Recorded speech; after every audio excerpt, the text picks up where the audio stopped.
tulikuwa tumekuja hapa kanisani hapa kwa Catholic. Jana tulikuwa hapo Nyanyuki, tumelala hapo, tukasema tukuja kanisa hapa, na vile tumekuta nyinyi hapa tukasema tumsalimie.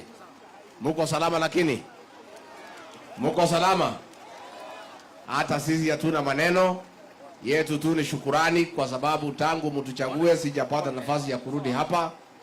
Kwa niaba ya rais wetu William Ruto na mimi nataka nichukue nafasi hii, watu ya Bure, kusema asante kwa kura yenu na maombi yenu. Asanteni sana, thank you very much.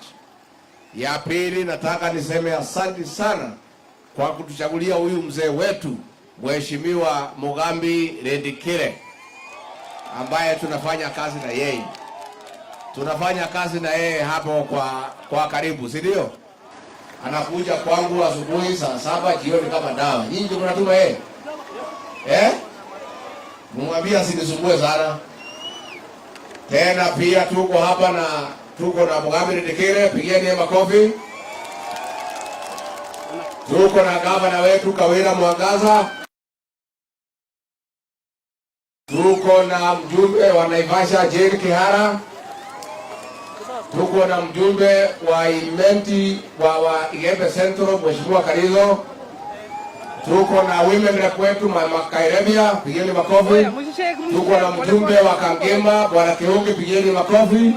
Tuko na mheshimiwa wa Igembe North Bwana Taitumu, pigeni makofi. Tuko na mjumbe wa Roysambu Bwana Mwafrika, pigeni makofi.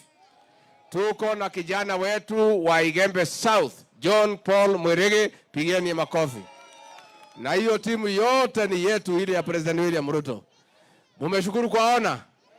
Kwa hivyo si hatuna maneno, ni salamu tu. Tutarudi hapa mwezi wa 10 kwa harambee na mambo zingine, na nitapata nafasi tukuja tuongee mambo yetu, tusukumuze na nyinyi, mtuambie vile maneno yanaendelea, vile mnaona, na sisi tumwambie vile tunaona. Kwa hivyo yangu ni kusema asante sana sana sana, na mshikilie hao viongozi. Mtawashikilia?